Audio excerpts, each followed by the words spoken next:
ਅੱਜ ਨਾ ਦੋਸਤੋ ਪੰਜਾਬੀ ਬੁਲੇਟਿਨ ਦੇ ਪ੍ਰੋਗਰਾਮ ਇੰਜ ਵੀ ਪੜ੍ਹਿਆ ਜਾ ਸਕਦਾ ਹੈ ਸਾਹਿਤ।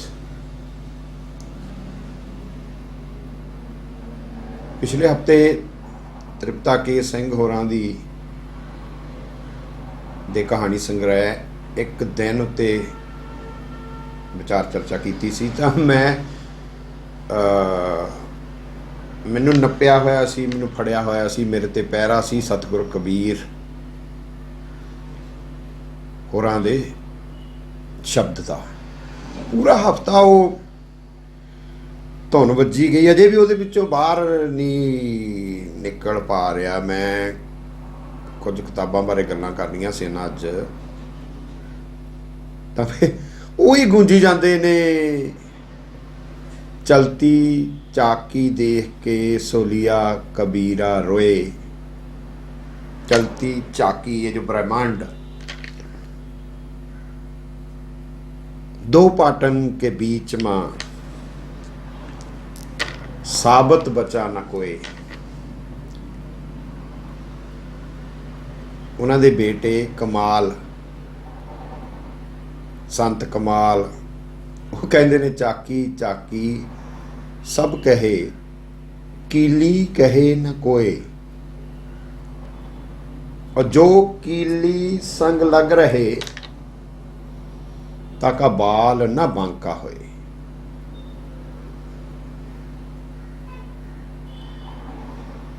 सतगुर कबीर होर गां, हर मुए तो हम मुए और हमरी मरे बला। हर मुए तो हम मुए, हमरी मरे बला। और सच्चे गुर का बाल का मरे न मारा जा। केस चिंतन च पए होए ने, वो छड्डदे नहीं, पर आपां उन्हां तो थोड़ी देर लिए माफ़ी मंग के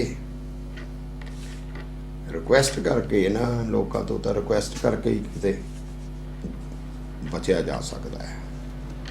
खासकर मेरी हालत माड़ी हो जाती जब उन्हों का चिंतन चलता।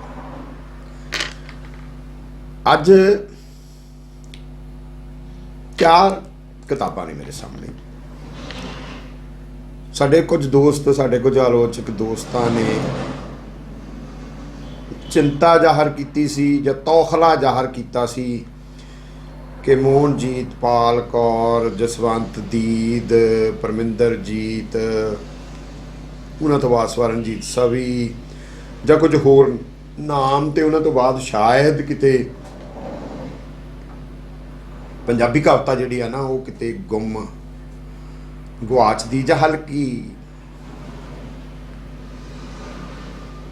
पर मेरा अनुभव, मेरा एक्सपीरियंस अजब रहा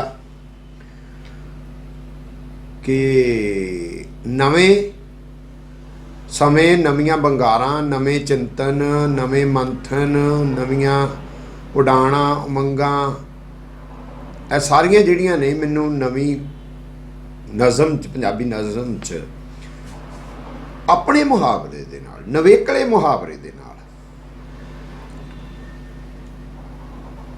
ਵਿਗਸਦੀਆਂ, ਜਨਮਦੀਆਂ, ਮੌਲਦੀਆਂ ਉਹ ਦਿਖਾਈ ਵੀ ਦਿੱਤੀਆਂ ਤੇ ਸੁਣਾਈ ਵੀ। ਇਹ 4 ਕਿਤਾਬਾਂ ਨੇ ਮੇਰੇ ਪਾਸ। ਸਿਮਰਤ ਗगन ਹੋਰਾਂ ਦੀ ਕੁੰਜ ਹੈ, बलविंदर संधू होरां दी मधुकरी है, मनदीप औलख दी मन कस्तूरी और किरण पावा दी किताब किसे चों कोई लभना। 4 दे नाम, उन्हां दे नवेकलेपन दी गवाही, 4 दी पोएट्री, 4 दी चाल, 4 दी शैली, 4 दी विचारकी, 4 दा अध्ययन अनुभव।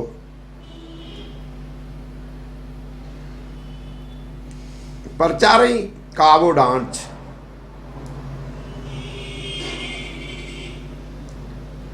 सज्जरापन, नवापन, ताजगी,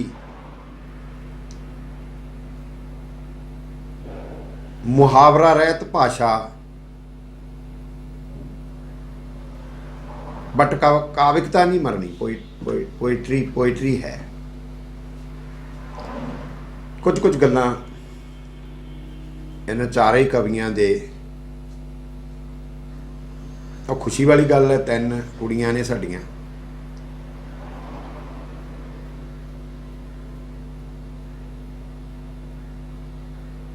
पंजाबी गीतकारी च एक धैर मूलों ही अलोप है।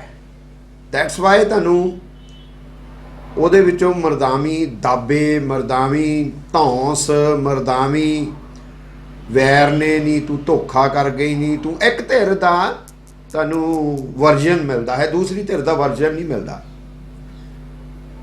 ਨਜ਼ਮ, ਪੰਜਾਬੀ ਨਜ਼ਮ ਦੇ ਵਿੱਚ ਸਾਡੇ ਕੋਲ ਉਸ ਧਿਰ ਦਾ ਵਰਜਨ ਜ਼ਿਆਦਾ ਵਜ਼ਨਦਾਰ ਹੈ। ਮੈਂ ਵੀ ਮਹਿਸੂਸ ਕੀਤਾ ਜ਼ਿਆਦਾ ਵਜ਼ਨਦਾਰ ਹੈ ਜੇ ਇਸ ਧਿਰ ਦਾ ਵਰਜਨ ਪੰਜਾਬੀ ਗੀਤਕਾਰੀ 'ਚ, ਕਿਉਂਕਿ ਗੀਤਕਾਰੀ ਬੜੀ ਪੋਪੂਲਰ ਵਿਧਾ ਹੈ। ਲੋਕਾਂ ਦੇ ਵਿੱਚ ਗੀਤ ਵੱਜਦੇ ਨੇ। ਅੱਜ ਕਿਸਾਨੀ ਸੰਘਰਸ਼ ਦੇ ਵਿੱਚ ਜੇ ਸਭ ਤੋਂ ਹੁਲਾਰਾ ਦੇ ਰਹੇ ਨੇ ਗੀਤ, ਕਿਸਾਨੀ ਸੰਘਰਸ਼ ਤੋਂ ਵੀ ਹੁਲਾਰਾ ਲੈ ਰਹੇ ਨੇ, ਕਿਸਾਨੀ ਸੰਘਰਸ਼ ਨੂੰ ਵੀ ਦੇ ਰਹੇ ਨੇ, ਤਾਂ ਗੀਤ ਨੇ। ਗੀਤਕਾਰੀ ਨੂੰ ਇੰਨਾ ਛੁਟਿਆ ਕੇ ਨਹੀਂ ਦੇਖਿਆ ਜਾ ਸਕਦਾ। ਪਰ ਅੱਜ ਆਪਾਂ ਨਜ਼ਮ ਦੀ ਗੱਲ ਕਰਾਂਗੇ, ਜਿਸ ਵਿੱਚ ਉਸ ਧਿਰ ਦੀ ਸਾਂਝ, ਧਿਰ ਦੀ ਦਾ ਵਰਜਨ ਜਿਹੜਾ ਹੈ ਉਹ ਜ਼ਿਆਦਾ ਹੈ। ਕੁੰਜ ਸਿਮਰਤ ਗਗਨ ਦੀ ਕੈਲੀਬਰ ਪਬਲੀਕੇਸ਼ਨ ਦੀ ਪ੍ਰਕਾਸ਼ਨਾ ਹੈ। ਸਿਮਰਤ ਗਗਨ ਬਹੁਤ ਸੂਖਮ ਭਾਵੀ, ਬਹੁਤ ਕੋਮਲ ਹਿਰਦੈ, ਬਾਤਸल्य, ਮਾਤ੍ਰਿਤਵ, ਮਮਤਾ, ਬੜੀਆਂ ਮਾਸੂਮ ਤਿਤਲੀ ਵਰਗੀਆਂ ਕਵਿਤਾਵਾਂ ਵੀ ਨੇ ਉਹਦੇ ਕੋਲ, ਵੱਡੇ ਹੌਕੇ ਵੀ ਨੇ। ਉਹਦੇ ਸਰੋਕਾਰ ਕੀ ਨੇ? ਅਸੀਂ ਬਹੁਤਾ ਨਾਰੀ ਕਾਵ ਕਈ ਵਾਰ ਨਾ, ਜਾਂ ਤਾਂ ਉਹ ਪਿੱਤਰ ਕੀ ਸੱਤਾ ਨੂੰ ਸਮਰਪਿਤ ਹੈ, ਉਸੇ ਮੁਹਾਵਰੇ 'ਚ ਹੈ, ਤੇ ਜਾਂ ਫਿਰ ਉਹ ਜਮਾਂ ਵੱਡ ਮਾਰਵਾ ਹੈ। ਜਿਵੇਂ ਸ਼ਾਇਦ ਮਰਦ ਜਿਹੜਾ ਹੈ ਉਹਦਾ ਜਮਾਤੀ ਦੁਸ਼ਮਣ ਹੋਵੇ, ਜਾਂ ਮੈਂ ਕਹਿੰਦਾ ਹੁੰਦਾ ਉਹ ਜਦੋਂ ਅਸੀਂ ਕਿਸੇ ਨੂੰ ਆਈਸੋਲੇਸ਼ਨ 'ਚ ਰੱਖ ਕੇ ਕੋਈ ਵਿਚਾਰ, ਆਪਣੇ ਕਿਸੇ ਵੀ ਵਰਤਾਰੇ ਨੂੰ ਆਈਸੋਲੇਸ਼ਨ 'ਚ ਰੱਖ ਕੇ ਆਪਣੇ ਵਿਚਾਰ ਬਣਾ ਲੈਂਦੇ ਹਾਂ, ਤਾਂ ਕਿਤੇ ਨਾ ਕਿਤੇ ਅਸੀਂ ਡੋਲ ਰਹੇ ਹੁੰਦੇ ਹਾਂ। ਸਿਮਰਤ ਗਗਨ ਤੇ ਕਿਤਾਬ ਦਾ ਨਾਂ ਹੈ ਕੁੰਜ। ਉਹਨੇ ਬਕੌਲ ਸ਼ਾਇਰ ਆਈ, ਉਹਨੇ ਆਪਣੀ, ਮੈਂ ਇਹ ਨਜ਼ਮਾਂ ਮੇਰੀਆਂ ਕੀ ਨੇ, ਕਿਸੇ ਆਲੋਚਕ ਦੇ ਜਾਂ ਮੇਰੇ ਵਰਗੇ ਪਾਠਕ ਦੇ ਇਹ ਗੱਲ ਕਰਨ ਤੋਂ ਪਹਿਲਾਂ ਉਹ ਕੀ ਸਮਝਦੀ ਹੈ ਕਿ ਮੇਰੀ ਨਜ਼ਮ ਕੀ ਹੈ। ਫਿਰ ਉਹਦੀ ਲੋਅ ਦੇ ਵਿੱਚ ਹੀ ਕੁਝ ਨਜ਼ਮਾਂ ਆਪਾਂ ਵਿਚਾਰਾਂਗੇ ਸਿਮਰਤ ਗਗਨ ਦੀਆਂ। ਉਹ ਕਹਿੰਦੀ ਹੈ, ਇੱਕ ਅਰਸੇ ਦੇ ਬਾਅਦ ਜਾਂ ਇੱਕ ਮੁਹੱਬਤ ਦੇ ਬਾਅਦ, ਇੱਕ ਅਰਸੇ ਦੇ ਬਾਅਦ ਜਾਂ ਇੱਕ ਮੁਹੱਬਤ ਦੇ ਬਾਅਦ, ਬਸ ਇਹ ਇੱਕ ਮੁੱਦਤ ਹੈ ਆਪਣੇ ਹੁਜਰੇ 'ਚ ਸਾਂ। ਇਹ ਨਜ਼ਮਾਂ ਹੁਜਰੇ ਦੇ ਹੌਕੇ ਨੇ, ਇਹ ਨਜ਼ਮਾਂ ਹੁਜਰੇ ਦੇ ਹੌਕੇ ਨੇ। ਇੱਕ ਮੁਹੱਬਤ ਤੋਂ ਬਾਅਦ ਉਹ ਹੁਜਰੇ 'ਚ ਹੈ ਤੇ ਇਹ ਨਜ਼ਮਾਂ ਹੁਜਰੇ ਦੇ ਹੌਕੇ ਨੇ। ਇੱਕ ਅੰਤਰਾਲ ਬਾਅਦ ਨਜ਼ਮਾਂ ਦੇ ਪੰਛੀ ਹੱਥੋਂ ਫੜਫੜਾ ਕੇ ਉੱਡ ਗਏ ਨੇ। ਵੱਡੀ ਗੱਲ, ਮੇਰੀ ਮਿੱਟੀ ਦੇ ਬਨੇਰੇ ਤੇ ਚਿਰਾਗ ਧਰ ਗਏ ਨੇ। ਸੋ ਉਹ ਪੰਛੀ, ਉਹ ਹੌਕੇ, ਉਹ ਚਿਰਾਗ। ਮੈਂ ਕਿਹਾ ਸੀ ਉਹਦੇ ਸਰੋਕਾਰ ਕੀ ਨੇ, ਜਾਂ ਉਹਦਾ ਪਹਿਲਾ ਹੌਕਾ ਅਸੀਂ ਸੁਣਦੇ ਹਾਂ, ਉਹਦੇ ਹੁਜਰੇ ਦਾ ਪਹਿਲਾ ਹੌਕਾ। ਔਰ ਮੈਂ ਸ਼ਬਦ ਵਰਤਿਆ ਸੀ ਉਹਦੇ ਸਰੋਕਾਰ ਕੀ ਨੇ। ਦੇਖੋ ਤੁਸੀਂ ਅੱਜ ਦੀ ਇਸ ਨਵੀਂ ਪੋਇਟ ਦੇ ਮਜ਼ਦੂਰ ਬ੍ਰੈਕਟ 'ਚ ਹੈ ਮਾਂ। ਇਸ ਰਲੇਖ ਤੋਂ ਸਾਨੂੰ ਸਮਝਣਾ ਪਏਗਾ, ਮਜ਼ਦੂਰ ਬ੍ਰੈਕਟ ਦੇ ਵਿੱਚ ਮਾਂ ਪਾਇਆ ਉਹਨੇ। ਉਹਦੇ ਲਈ ਮਜ਼ਦੂਰ ਪਹਿਲਾਂ ਹੈ, ਹੁਣ ਬ੍ਰੈਕਟ ਦੇ ਵਿੱਚ ਫਿਰ ਮਾਂ ਹੈ। ਨਜ਼ਮ ਪੜ੍ਹਦੇ ਆਪਾਂ। 9 ਮਹੀਨੇ ਇੰਤਜ਼ਾਰ ਤੋਂ ਬਾਅਦ पैदा करन लई जगह लभदी, इंतजाम करदी, जब्त दा हथ फड़ प्रसव चों गुजरदी, रब थापड़दा। नज़मियत देखो तुसीं, 9 महीने इंतजार तो बाद पैदा करन लई जगह लभदी, इंतजाम करदी, जब्त दा हथ फड़ प्रसव चों गुजरदी, रब थापड़दा। मस्त चाल आउंदा ओ दहाड़दा, छाती ठोकदा, अपना नाम दिंदा, तुर जांदा। मस्त चाल आउंदा ओ दहाड़दा, छाती ठोकदा, अपना नाम दिंदा, तुर जांदा। कच्चियां अखां भरदी, छिले चों उठदी। रोजगार करदी, रोड़ी कुटदी, इट्टां चुकदी, बच्चे पालदी, पोसदी, किसे वेले थकदी, शिकन पूंजदी। ਉਹ ਆਉਂਦਾ ਝੂਲਦਾ, ਗਰਮ ਰੋਟੀ ਨਰਮ ਸੇਜ ਮਾਣਦਾ, ਆਪਣੇ ਹੋਣ ਦਾ ਰਸ਼ਕ ਕਰਦਾ। ਰੋਜ਼ਗਾਰ ਕਰਦੀ, ਰੋੜੀ ਕੁੱਟਦੀ, ਇੱਟਾਂ ਚੁੱਕਦੀ, ਬੱਚੇ ਪਾਲਦੀ, ਪੋਸਦੀ, ਕਿਸੇ ਵੇਲੇ ਥੱਕਦੀ, ਸ਼ਿਕਨ ਪੂੰਝਦੀ। ਉਹ ਆਉਂਦਾ ਝੂਲਦਾ, ਗਰਮ ਰੋਟੀ ਨਰਮ ਸੇਜ ਮਾਣਦਾ, ਆਪਣੇ ਹੋਣ ਦਾ ਰਸ਼ਕ ਕਰਦਾ। ਉਹ ਕਦੀ ਵੇਸਵਾ, ਕਦੀ ਮਾਂ ਬਣਦੀ, ਸਾਰੇ ਇੰਤਜ਼ਾਮ ਕਰਦੀ, ਆਦਮ ਜਣਦੀ ਤੇ ਆਦਮੀ ਨੂੰ ਪਾਲਦੀ ਵੀ।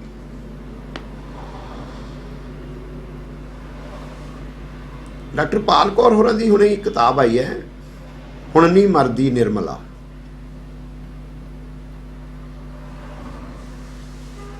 ਇਹਨਾਂ ਮਜ਼ਦੂਰ ਮਾਵਾਂ ਦੇ ਸੁਨਹਿਰੇ ਸੁਪਨਿਆਂ, ਜਿੱਥੇ ਉਹ ਸ਼ਿਕਨ ਪੂੰਝ ਰਹੀ ਹੈ, ਸਿਮਰਤ ਗਗਨ ਦੀ ਪਾਤਰ ਥੱਕ ਰਹੀ ਹੈ, फिर भी शिकन पूंज देती है।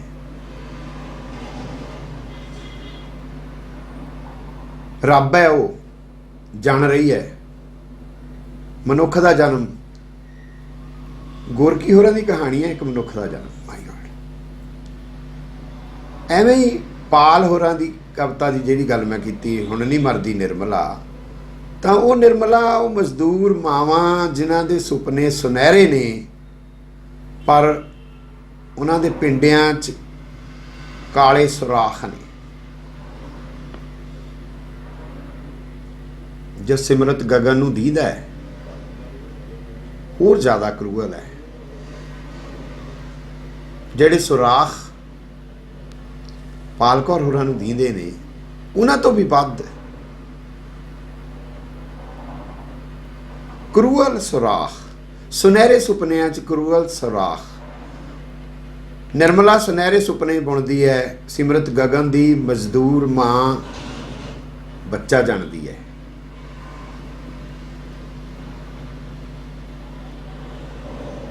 बहुत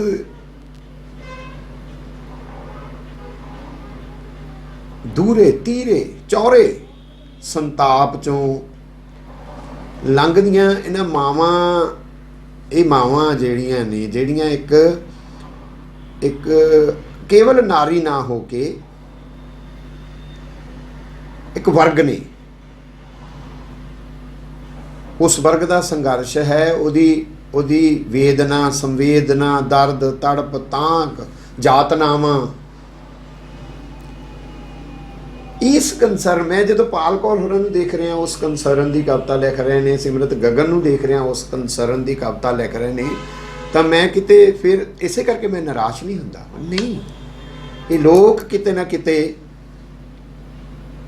जिन्हों सिमरत गगन ने हौका किया है, तो वो हौका जदों निकलदा है तो कच्चे बनेरे ते चिराग तरदा है। ये सिमरत गगन का मैं पहला गल कही है, उहदे कोल मासूम कवितावां ने, बहुत मासूम। ਉਹਦੀ ਇੱਕ ਕਵਿਤਾ ਹੈ ਬਟਰਫਲਾਈ, ਮੈਂ ਤੁਹਾਨੂੰ ਪੜ੍ਹ ਕੇ ਸੁਣਾ।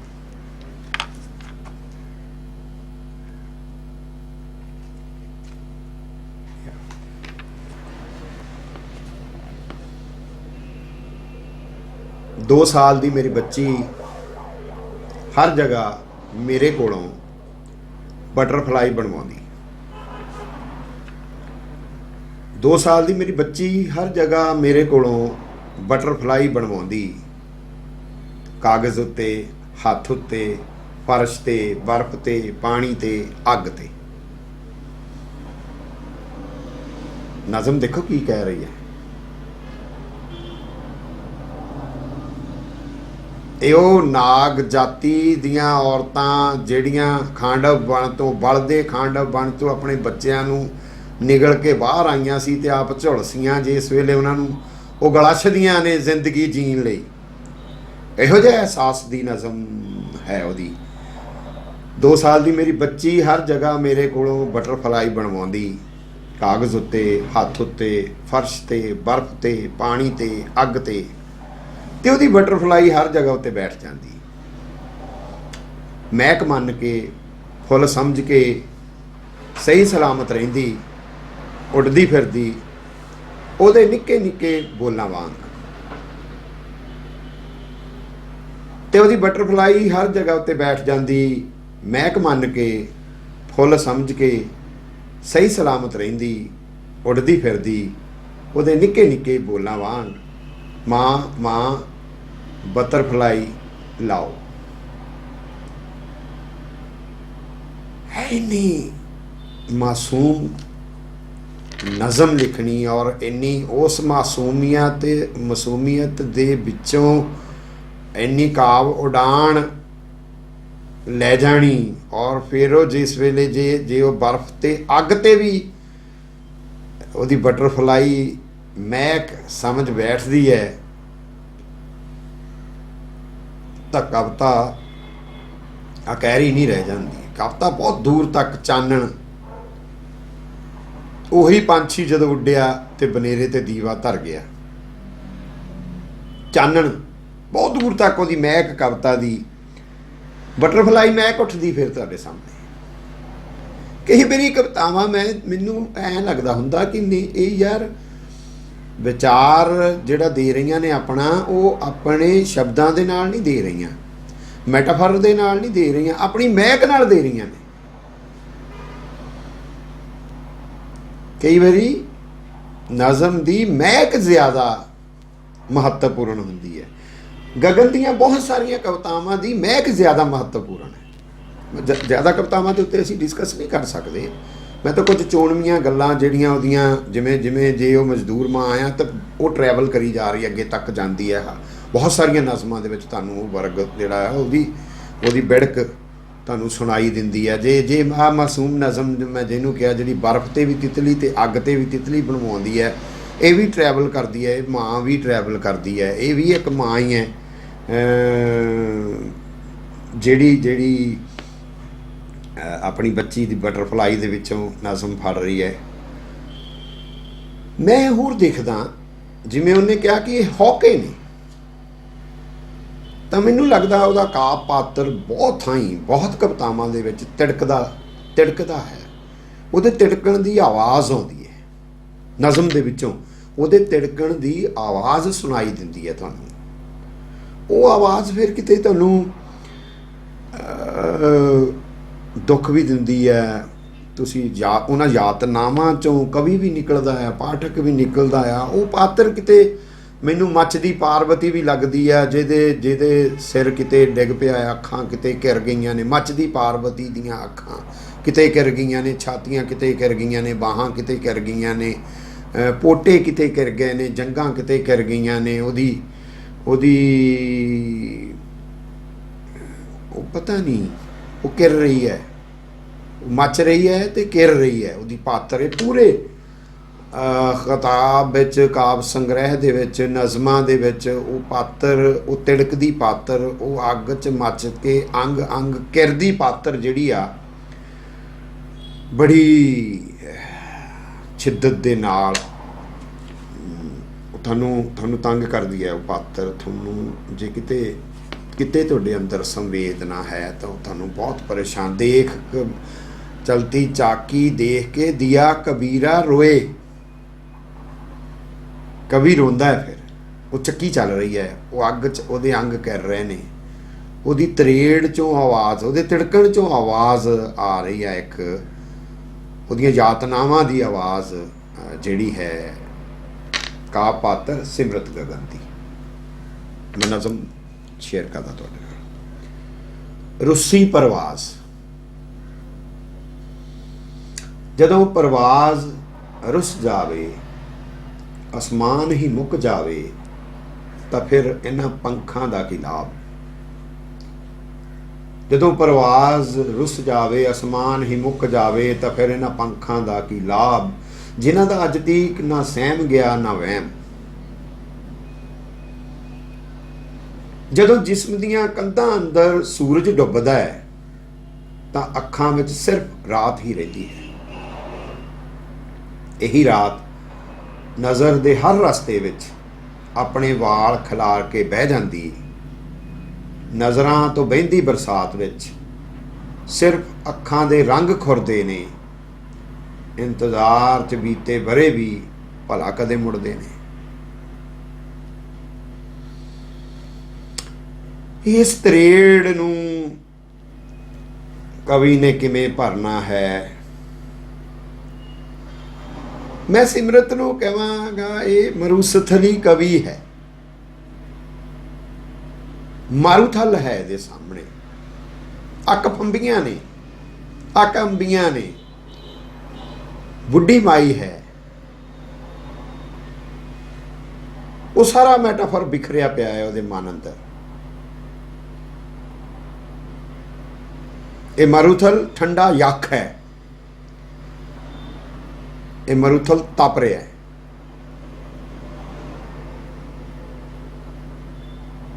ਔਰ ਉਹਦੇ ਚੋਂ ਹੀ, ਇਸੇ ਮਾਰੂਥਲ ਚੋਂ ਉਹਦੀ ਕਵਿਤਾ ਜਨਮ ਲੈ ਰਹੀ ਹੈ।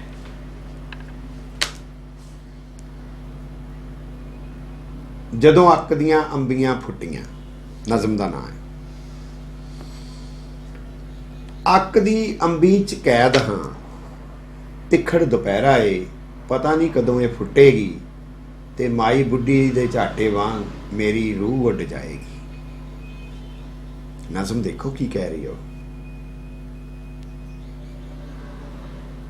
ਅੱਕ ਦੀ ਅੰਬੀ ਚ ਕੈਦ ਹਾਂ, ਤਿੱਖੜ ਦੁਪਹਿਰਾ ਏ, ਪਤਾ ਨਹੀਂ ਕਦੋਂ ਇਹ ਫੁੱਟੇਗੀ, ਤੇ ਮਾਈ ਬੁੱਢੀ ਦੇ ਝਾਟੇ ਵਾਂਗ ਮੇਰੀ ਰੂਹ ਉੱਡ ਜਾਏਗੀ।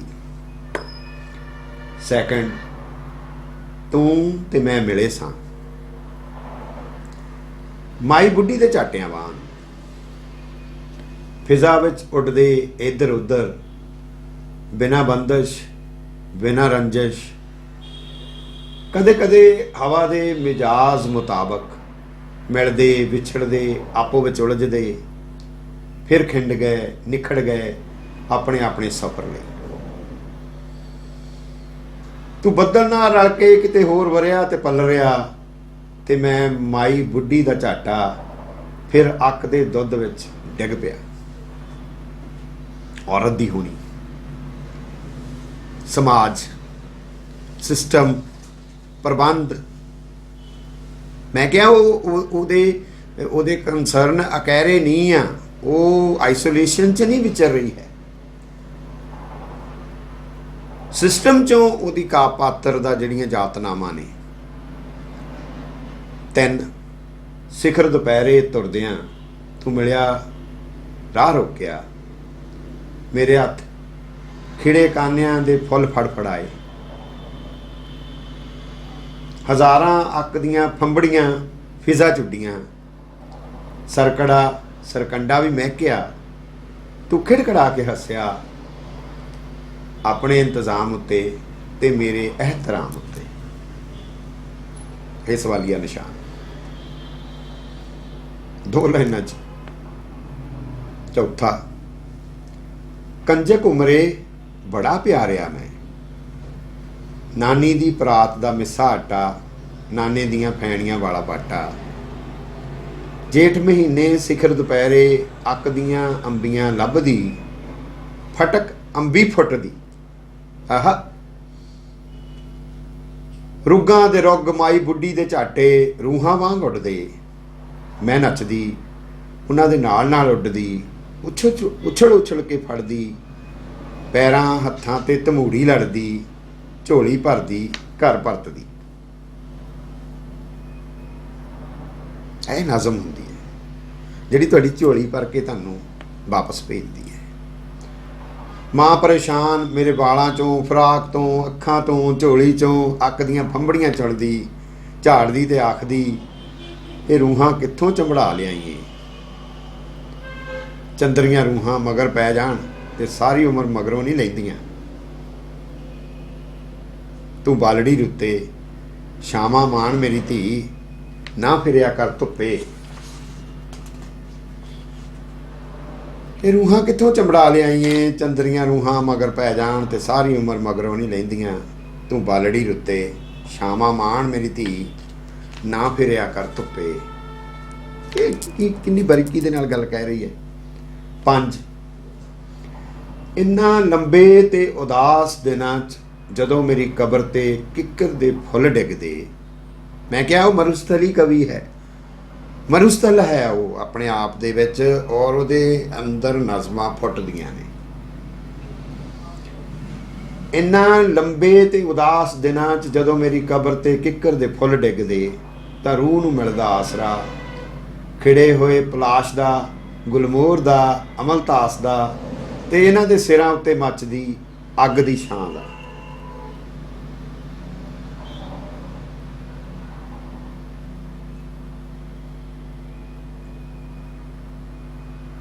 पसमटा अक दा दुध, उड़दियां अक दियां फंबड़ियां ते टुट जांदी पत्थर नज़र दी चुप। मुੱਢ तो मेरा इन्हां नाल साक निभदा रिहा बिना वाक।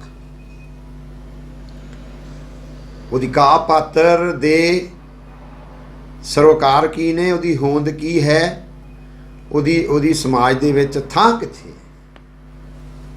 6ਵਾਂ ਮੈਂ ਹਯਾਤੀ ਦੀ ਲੂਹ ਵਿੱਚ, ਲੂਹ ਸਿੰਗਲ ਕੌਮਿਆ, ਮੈਂ ਹਯਾਤੀ ਦੀ ਲੂਹ ਵਿੱਚ ਮਾਈ ਬੁੱਢੀ ਦੇ ਝਾਟੇ ਵਾਂਗ ਉੱਡਦੀ ਤੇ ਵਗਦੀ ਲੂਹ ਕੋਲੋਂ ਆਉਣ ਵਾਲੇ ਹਰ ਹਾਦਸੇ ਦਾ ਪਤਾ ਪੁੱਛਦੀ। ਲੂਹ ਤਲੀ ਤੇ ਛਾਲਾ ਰੱਖਦੀ, ਮੇਰੇ ਉੱਤੇ ਹੱਸਦੀ। सिस्टम दी तपश। लू तली ते छाला रखदी, मेरे उत्ते हसदी। हालात ने हर बार फरेबां दी तपदी रेत विच मैनू छली वांग गेड़िया ते उस रेत विच मैं मक्की वांग खिड़दी। इस संघर्ष ने जदों वक्त दी शाख तो फुੱਲ झड़नगे, दोस्त ते दुश्मन भी नाल तुरनगे, मैं अपने पिछले सफ़र का लिबास बदल रही हाँ ते अगले सफ़र लई हुण तो संभल रही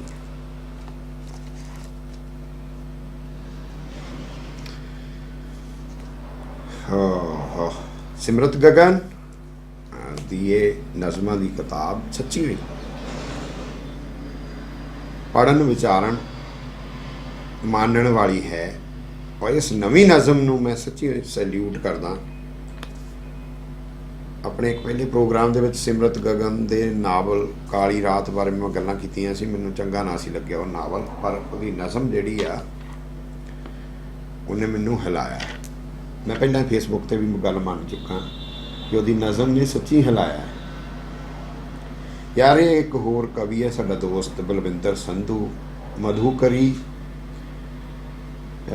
नज़म लैके आया, चेतना प्रकाशन लुधियाना पब्लिकेशन है। हरमीत आर्टिस्ट ने बड़ी अच्छा टाइटल ਇਹਦਾ बनाया होया है, और ਇਹਦੀ कंसर्न भी कमाल है यार। और ਇਹਦੀ ਆਪਾਂ ਬਲਵਿੰਦਰ ਨੂੰ ਦੇਖਾਂਗੇ ਕਿ ਨਜ਼ਮ ਕੀ ਹੁੰਦੀ, ਵਟ ਇਜ਼ ਪੋਇਮ। ਨਜ਼ਮ ਦੱਸਦੀ ਹੈ ਨਜ਼ਮ ਕੀ ਹੁੰਦੀ ਹੈ। ਇਸ ਕਿਤਾਬ ਦਾ ਸਭ ਤੋਂ ਵੱਡਾ ਹਾਸਲ ਹੈ, ਬਹੁਤ ਅੱਛੀਆਂ ਕਵਿਤਾਵਾਂ ਨੇ ਇਹਦੇ ਵਿੱਚ। ਉਹਦੇ ਸਰੋਕਾਰ ਵੀ ਬੜੇ ਸਮਝਣ ਵਾਲੇ ਨੇ, ਸਾਨੂੰ ਸਾਡੇ ਸਮਾਜਿਕ ਸਰੋਕਾਰਾਂ ਨਾਲ ਵਰਮੇਚਦੇ ਉਹ ਹਨ। ਉਹਦੇ ਪੋਲੀਟੀਕਲ ਸਿਆਸੀ ਕਵੀ ਵੀ ਹੈ ਵਿੱਚ, ਕਿਤੇ ਉਹਦੀ ਪੋਲੀਟੀਕਲ ਤੁਹਾਨੂੰ ਪੋਇਮ ਵੀ ਮਿਲ ਜਾਂਦੀ ਹੈ। ਤਾਂ ਉਹ ਕਿਵੇਂ ਕਹਿੰਦਾ ਹੈ, ਅੱਜ ਕੱਲ੍ਹ ਮੈਂ ਕਵਿਤਾ ਹੀ ਨਹੀਂ ਲਿਖਦਾ, ਧਰਤ ਦੀ ਹਿਫਾਜ਼ਤ ਲਈ ਜੰਗਲ ਦੀ ਵਕਾਲਤ ਵੀ ਕਰਦਾ। ਨਜ਼ਮ ਦਾ ਧਰਮ ਕੱਲਾ ਲਿਖੇ ਜਾਣਾ ਨਹੀਂ ਹੈ, ਧਰਤ ਦੀ ਹਿਫਾਜ਼ਤ ਲਈ ਜੰਗਲ ਦੀ ਵਕਾਲਤ ਵੀ ਹੈ। ਮੈਂ ਹੁਣੇ ਖਾਂਡਵ ਵਣ ਚੇਤੇ ਕਰਕੇ ਹਟਿਆ, ਸਿਮਰਤ ਗਗਨ ਦੀ ਗੱਲ ਨੂੰ ਚੇਤੇ ਕਰਦੇ ਹਾਂ ਕਿ ਕਿਵੇਂ ਉਹ ਨਾਗ ਟਰਾਈਬ ਦੀਆਂ ਔਰਤਾਂ ਆਪਣੇ ਬੱਚਿਆਂ ਨੂੰ ਨਿਗਲ ਕੇ ਤੇ ਬਾਹਰ ਅੱਗ ਤੋਂ ਬਾਹਰ ਉਗਲਾਛਦੀਆਂ ਨੇ अगली जमीन अगले संघर्ष ਲਈ अगली लड़ाई ਲਈ ਤਿਆਰ ਕਰਦੀਆਂ ਨੇ। ਅੱਜ ਜਿਹੜਾ ਜੰਗਲ ਦੀ वकालत करेगा कवि ਸਾਡਾ ਲਾਲ ਸਿੰਘ ਦਿਲ ਜੰਗਲ ਦੀ ਵਕਾਲਤ ਕਰਦਾ ਹੈ, ਆਪਣੀ ਕਿਤਾਬ ਹੀ ਬੋਧੀ ਜੰਗਲਾਤੀਏ ਦੇ ਨਾਂ ਕਰਦਾ ਹੈ।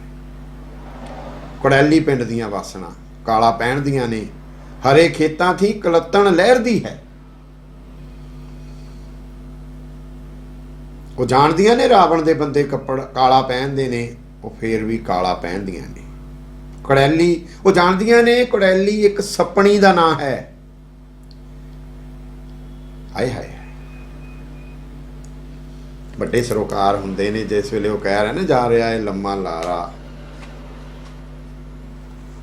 ਜਾ ਰਹੀ ਏ ਝੀਲ ਕੋਈ ਦਫ਼ਤਰੋਂ ਨੌਕਰੀ ਤੋਂ ਲੈ ਜਵਾਬ,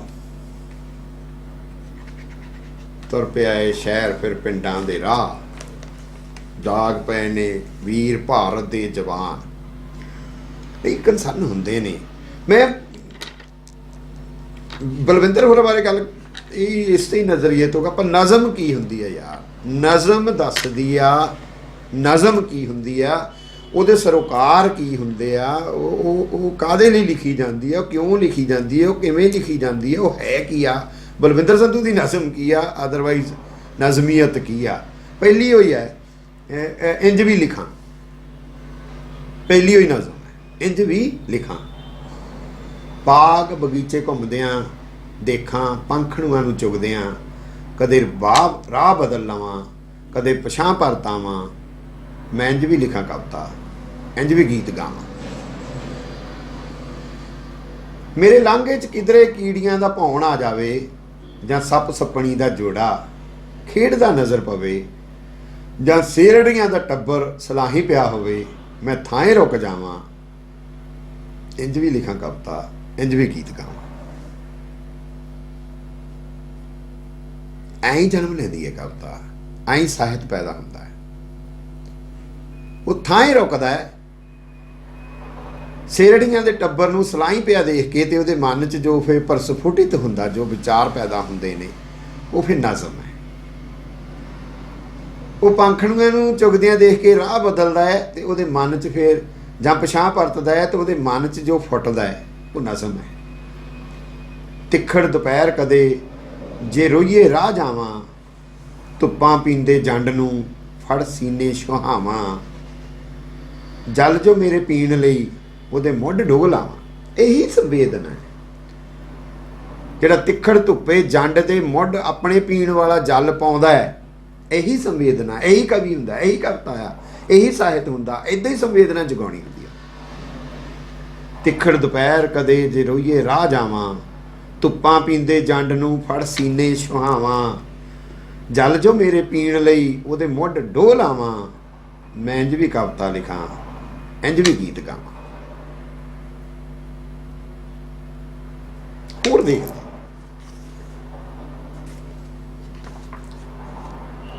ਭੁੱਖ ਤੇ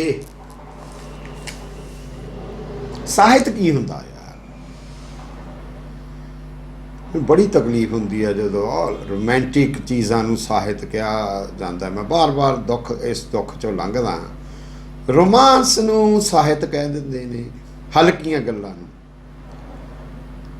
ਸਾਹਿਤ ਇੰਨਾ ਹਲਕਾ ਨਹੀਂ ਹੁੰਦਾ ਯਾਰ। ਲੋਹੇ ਅੰਦਰ 100 ਕਵਿਤਾ ਨੇ, ਮੇਰੇ ਅੰਦਰ 100 ਕਵਿਤਾ ਨੇ, ਮਿਲ ਕਵਿਤਾ ਨੇ। ਸ਼ਾਮ ਪਈ ਤਾਂ ਗਧਿਆਂ ਵਾਲੇ ਛੱਜਾਂ ਵਾਲੇ 20 ਕਵਿਤਾ ਨੇ, ਮਿਲ ਕਵਿਤਾ ਨੇ। ਜਾਬਰ ਦੇ ਸ਼ੁਰਿਆਂ ਦੇ ਥੱਲੇ ਵੀ ਕਵਿਤਾ ਹੈ, ਜਾਬਰ ਦੀ ਗਰਦਨ ਦੇ ਉੱਤੇ ਵੀ ਕਵਿਤਾ ਹੈ, ਮਿਲ ਕਵਿਤਾ ਨੇ। ਇਹ ਕਵਿਤਾ ਹੁੰਦੀ ਹੈ ਦਿਲ ਲਾਲ ਸਿੰਘ। ਬਲਵਿੰਦਰ ਸੰਧੂ ਕੀ ਕਹਿੰਦਾ ਕਵਿਤਾ ਕੀ ਹੁੰਦੀ ਹੈ? ਭੁੱਖ ਤੇ ਦਿਨ ਭਰ ਥੱਕੀ ਟੁੱਟੀ ਕੰਮਾਂ ਦੀ ਹੁੱਟੀ ਮਾਂ, ਆ ਮੰਜੇ ਤੇ ਵਿਛਦੀ, ਅੱਖ ਲੱਗਣ ਦੇ ਪਲ ਬਾਲ ਅਯਾਣਾ ਮਾਂ ਦੀ ਛਾਤੀ ਨੂੰ ਔਲਦਾ।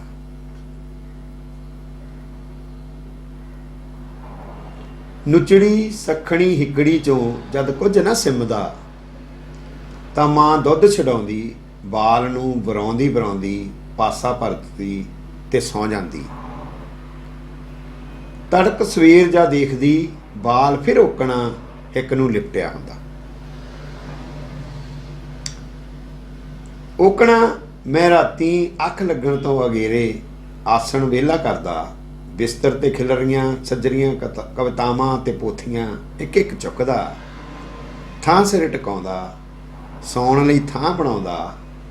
ਸਵੇਰੇ ਜਾਗਦਾ, ਕੀ ਦੇਖਦਾ ਕਿ ਇੱਕ ਅੱਧ ਸੱਜਰੀ ਕਵਿਤਾ ਜਾਂ ਕੋਈ ਪੋਥੀ ਅਣਛੋਹੀ ਬਿਸਤਰ ਤੇ ਪਈ ਮੇਰੀ ਹਿੱਕ ਨੂੰ ਲੱਗੀ ਹੁੰਦੀ।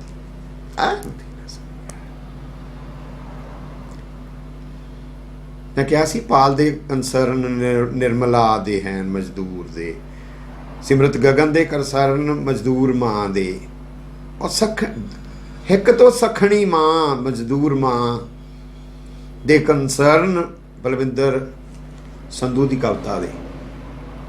ਔਰ ਉਹਨੂੰ ਉਹ ਕਿਵੇਂ ਨਜ਼ਮੀਅਤ ਵਾਂਗ ਦੇਖਦਾ ਹੈ, ਉਸ ਮਾਂ ਨੂੰ ਸਖਣੀ ਹਿੱਕ ਨੂੰ ਫਿਰ ਪਾਲ ਲੱਗਾ ਹੋਇਆ।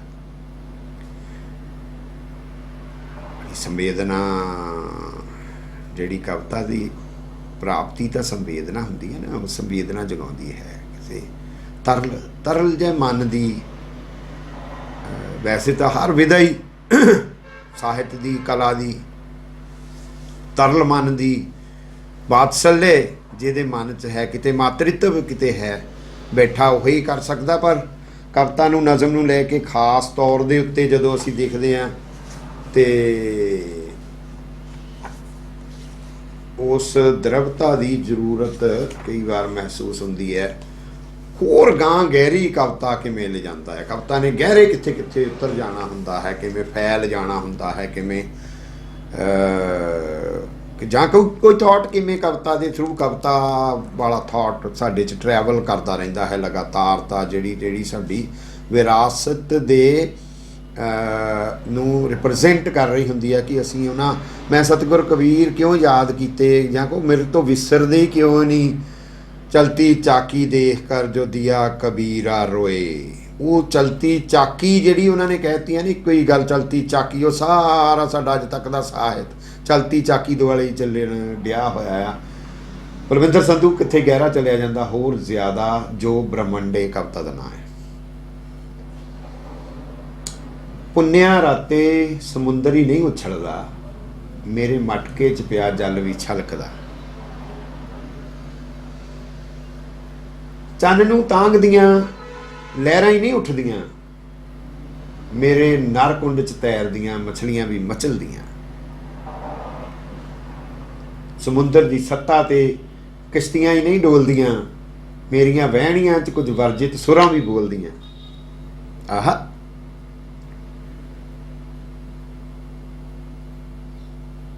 ਫਰੀਦਾ ਜੋ ਤੈਂ ਮਾਰਨ, ਜਿਨ੍ਹਾਂ ਨੂੰ ਤੂੰ ਮਾਰਨਾ ਚਾਹੁੰਦਾ ਮੁੱਕੀਆਂ। ਜਦ ਤਿਨਾਂ ਨੇ ਮਾਰੇ ਘੁੰਮ, ਉਹਨੇ ਮੁੜ ਕੇ ਤੈਨੂੰ ਮਾਰਿਆ। ਤਾਂ ਆਪ ਨੜੇ ਘਰ ਜਾਈਏ, ਅੰਦਰ ਜਾ ਆਪਣੇ ਪੈਰ ਤਿਨਾਂ ਦੇ ਚੁੰਮ, ਤੂੰ ਉਹਨਾਂ ਦੇ ਪੈਰ ਚੁੰਮ ਲਏਗਾ। ਤੇ ਸੰਧੂ ਕਹਿੰਦਾ ਸਮੁੰਦਰ ਦੀ ਸੱਤਾ ਤੇ ਕਿਸ਼ਤੀਆਂ ਹੀ ਨਹੀਂ ਡੋਲਦੀਆਂ, ਮੇਰੀਆਂ ਵਹਿਣੀਆਂ 'ਚ ਕੁਝ ਵਰਜਿਤ ਸੁਰਾਂ ਵੀ ਬੋਲਦੀਆਂ। ਇਹ ਗੋਰਾ ਚਾਨੀ ਅੰਬਰਾਂ 'ਚ ਨਹੀਂ ਤਿਲਕਦਾ, ਮੇਰੇ ਤੁਲੇ ਦਾ ਮਲਾਹ ਵੀ ਕੁਝ ਕੁਝ ਪੈਰਾਂ ਤੋਂ ਠੜਕਦਾ। ਮਿਲਣ ਦੀ ਇਸ ਰਾਤ ਧਰਤ ਦਾ ਕਾਲਜਾ ਹੀ ਨਹੀਂ ਧੜਕਦਾ, ਮੇਰੇ ਅੰਡ ਕੋਸ਼ਾਂ 'ਚ ਪਿਆ ਪਾਰਾ ਵੀ ਲਰਜ਼ਦਾ। ਸਮੇਂ ਨੂੰ ਢੁੱਕੀ ਕਿਸੇ ਸਿੱਪੀ ਦਾ ਮੂੰਹ ਹੀ ਨਹੀਂ ਖੁੱਲ੍ਹਦਾ, ਮੇਰੇ ਅੰਦਰ ਪਿਆ ਗੀਤ ਵੀ ਜਨਮ ਲਈ ਬਿਲਕਦਾ। ਪੁੰਨਿਆ ਰਾਤੇ ਸਮੁੰਦਰ ਹੀ ਨਹੀਂ ਉਛਲਦਾ, ਮੇਰੇ ਮਟਕੇ 'ਚ ਪਿਆ ਜਲ ਵੀ ਛਲਕਦਾ।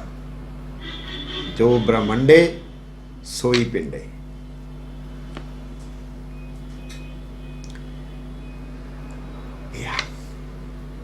ਇਹ ਸਾਡੀ ਵਿਰਾਸਤ 'ਚੋਂ ਕਿਵੇਂ ਉਹਨਾਂ ਨੇ ਫੜਿਆ ਹੈ। ਇਹਨਾਂ ਨਜ਼ਮਾਂ ਦੀ ਇੱਕ ਤੋਰ ਹੈ, ਬਹੁਤ ਸਾਰੀਆਂ ਨਜ਼ਮਾਂ ਦੀ ਉਹ ਤੋਰ ਵੀ ਬਲਵਿੰਦਰ ਸੰਧੂ ਨੂੰ ਨਵੇਕਲਿਆਂ ਖੜਾ ਕਰਦੀ ਹੈ। ਉਹ ਤੋਰ ਦੀ ਗੱਲ ਕਰਕੇ ਆਪਾਂ ਅਗਲੀ ਕਿਤਾਬ ਵੱਲ ਜਾਵਾਂਗੇ। ਉਹ ਤੋਰ ਦੇਖਿਓ ਨਜ਼ਮ ਦੀ ਕੀ ਹੈ, ਕਿਉਂਕਿ ਸ਼ੈਲੀ, ਬੋਲੀ, ਭਾਸ਼ਾ, ਤੋਰ ਉਹ ਸਾਰਾ ਵੀ ਕਾਊਂਟ ਕਰ ਰਿਹਾ ਹੁੰਦਾ ਹੈ। ਕਿਸੇ ਨੂੰ ਵਿਲੱਖਣਤਾ ਦੇਣ ਵਾਸਤੇ, ਕਿਸੇ ਨੂੰ ਅਲੱਗ ਖੜਾ ਕਰ ਦੇਣ ਵਾਸਤੇ। ਸੰਧੂ ਦੀ ਕਵਿਤਾ ਦੀ ਤੋਰ ਅਥਰੂ ਏਕ ਹੀ ਉਤਰੀ ਰੁੱਤ ਤਿੜਕਣ ਸੰਗਮਰਮਰੀ ਬੁੱਤ ਪੈ ਗਏ ਸਿਵਿਆਂ ਦੇ ਰਾਹ ਪੁੱਤ ਵੇ ਜਗ ਦਿਆ ਚਾਨਣਾ। ਤੁਹਾਨੂੰ ਕਿਤੇ ਕਿਤੇ ਉਹਦੀਆਂ ਨਜ਼ਮਾਂ ਵਿੱਚੋਂ ਗੀਤ ਦਾ ਅਹਿਸਾਸ ਹੋਏਗਾ, ਉਹਦੀ ਤੋਰ ਦੇ ਵਿੱਚ।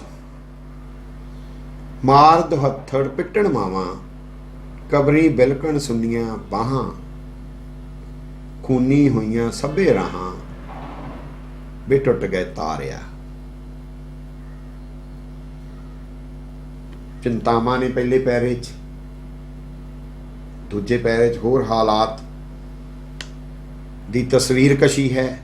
ਸਾਵੇਂ ਰੁੱਖੀ ਅੱਗਾਂ ਪਈਆਂ ਛਾਵਾਂ ਵਿਧਵਾ ਹੋ ਬਹਿ ਗਈਆਂ ਖਬਰਾਂ ਕਿਸੇ ਨਾ ਆ ਕੇ ਲਈਆਂ ਵੇ ਸਾਕੋਂ ਟੁੱਟਿਆ।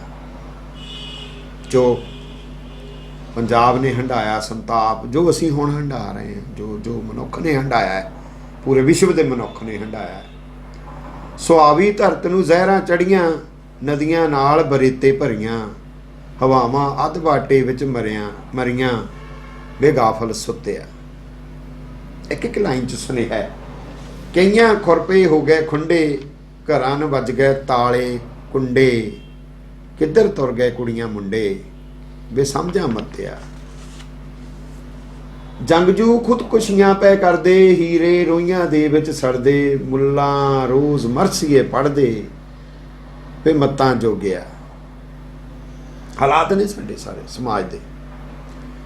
ਪਿੰਡ ਦੇ ਲਹਿੰਦੇ ਵੈਣ ਸੁਣੀਂਦੇ ਆਰੇ ਲੱਕੜਾਂ ਪੈ ਚਰੀਂਦੇ ਜਾਤ ਕੁੱਟ ਪੈ ਕੱਚੀ ਨੀਂਦੇ ਵੇ ਕੰਨੋਂ ਬੋਲਿਆ। ਸਰਕਾਰ ਨੱਚੇ ਨੰਗੀ ਹੋ ਰਾਣੀ ਐਸੀ ਹੋਈ ਕੁੱਤੇ ਖਾਣੀ ਬਣ ਗਈ ਹੋਰ ਦੀ ਹੋਰ ਕਹਾਣੀ ਵੇ ਅੱਖੋਂ ਅੰਨਿਆ।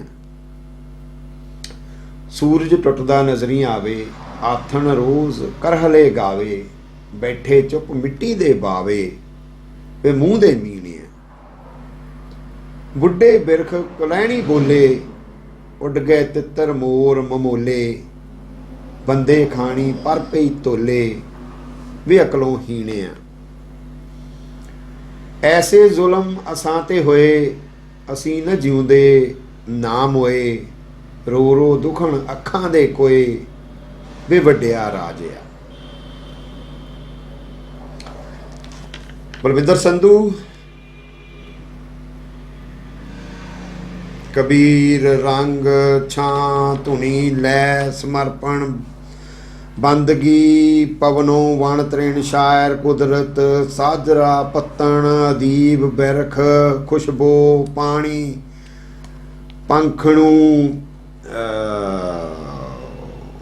ਬਾਬਾ ਕਿਸ ਯੁੱਗ 'ਚ ਆਪਣੇ ਹਥਿਆਰ ਸੀ ਚਿੜੀ ਸਾਂਝ ਮੈਂ ਬਾਵਰਾ। ਬਹੁਤ ਸਾਰੀਆਂ ਨਜ਼ਮਾਂ ਨੇ ਇਸ ਕਿਤਾਬ ਦੇ ਵਿੱਚ।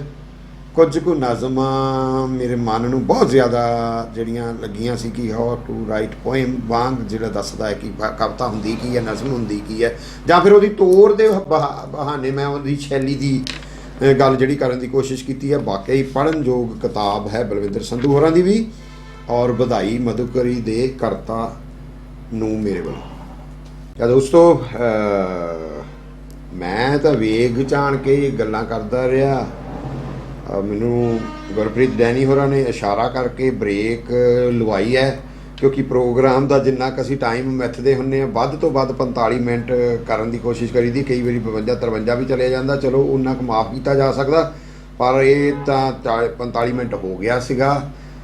ਦੋ ਕਿਤਾਬਾਂ ਜਿਹੜੀਆਂ ਮਨ ਕਸਤੂਰੀ ਤੇ ਕਿਸ ਚੋਂ ਕੋਈ ਲੱਭਣਾ, ਕਿਸੇ ਚੋਂ ਕੋਈ ਲੱਭਣਾ ਕਿਰਨ ਪਾਵਾ ਦੀ ਔਰ ਮਨ ਕਸਤੂਰੀ ਮਨਦੀਪ ਔਲਖ ਦੀ, ਆਪਾਂ ਅਗਲੇ ਹਫਤੇ ਇਸੇ ਪ੍ਰੋਗਰਾਮ ਦੇ ਵਿੱਚ ਇਹਨਾਂ ਦੋ ਕਿਤਾਬਾਂ ਨੂੰ ਹੀ ਵਿਚਾਰਾਂਗੇ। ਨਾਲੇ ਕਿਤੇ ਇਹਨਾਂ ਨਾਲ ਫਿਰ ਅਨਿਆਂ ਨਾ ਹੋ ਜਾਵੇ ਇਹਨਾਂ ਦੋ ਕਿਤਾਬਾਂ ਨਾਲ, ਕਿਉਂਕਿ ਮਹੱਤਵਪੂਰਨ ਕਿਤਾਬਾਂ ਨੇ, ਉਹ ਸਾਡੀਆਂ ਕੁੜੀਆਂ ਨੇ, ਇਹ ਮੈਨੂੰ ਕੁੱਟ ਵੀ ਸਕਦੀਆਂ ਜੇ ਕਿਤੇ ਕੋਈ ਗੱਲ ਇੱਧਰਲੀ ਉੱਧਰਲੀ ਹੋ ਗਈ। ਬਹਰਹਾਲ ਇਹਨਾਂ ਦੋ ਕਿਤਾਬਾਂ ਬਾਰੇ ਵਿਚਾਰ ਕਿਹੋ ਜਿਹੇ ਲੱਗੇ ਤੁਹਾਡੀ ਉਡੀਕ ਰਹੇਗੀ, ਤੁਹਾਡੇ ਸੁਨੇਹਿਆਂ ਦੀ। ਤੁਸੀਂ ਕਮੈਂਟਸ ਵੀ ਕਰਦੇ ਹੋ, ਪਰਸਨਲ ਕਮੈਂਟ ਵੀ ਆਉਂਦੇ ਨੇ। ਮਨਦੀਪ ਔਲਖ ਹੋਰਾਂ ਦੀ ਮਨ ਕਸਤੂਰੀ ਤੇ ਕਿਰਨ ਪਾਵਾ ਦੀ ਕਿਸੇ ਚੋਂ ਕੋਈ ਲੱਭਣਾ ਅਗਲੇ ਹਫਤੇ, ਕਿਉਂਕਿ ਟਾਈਮ ਦੀ ਪਾਬੰਦੀ, ਫਿਰ ਐਡਾ ਲੰਬਾ ਪ੍ਰੋਗਰਾਮ ਦੇਖਿਆ ਨਹੀਂ ਜਾਂਦਾ, ਊਪ ਪੈਦਾ ਹੋ ਜਾਂਦੀ ਹੈ। ਬਹੁਤ ਮਿਹਰਬਾਨੀ।